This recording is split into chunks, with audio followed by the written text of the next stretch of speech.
We've told you a number of times about ongoing mold issues at the Spartanburg County Courthouse. Now that building has some company. New testing confirms elevated levels of mold in two neighboring county-owned buildings. In some cases, it was one of the worst kinds of mold. We looked into what the county is doing about it.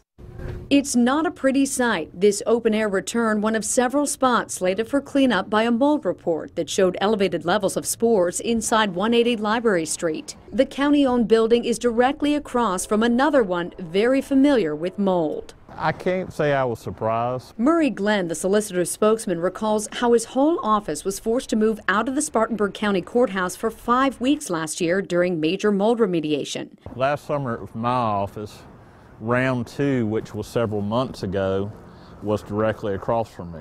Round 3 this month in his satellite office. You guessed it, across the street. Air quality tests show slightly elevated levels of spores right near Glenn's office. The testing even done after these blackened vents were replaced and some parts of the building underwent air scrubbing. The structure also houses the South Carolina Department of Probation, Parole, and Pardon Services. By law, the county has to provide you suitable office space. Is this suitable?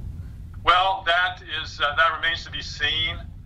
We're going to certainly investigate and follow the ongoing study and procedures with very high interest to make sure our employees are safe. Step outside this building, 48 steps to be exact, is another county-owned building that houses the Department of Juvenile Justice. Air quality tests inside this building showed one of the offices has elevated levels of 2 types of mold, including Stachybotrys, which can be toxic. At both buildings, the county says it's following all the recommendations of the mold reports with attempts to fix the water leaks as well as clean up the mold.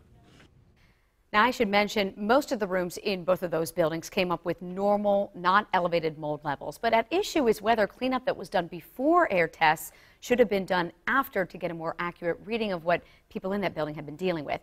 The county says it followed the protocol of the testing companies.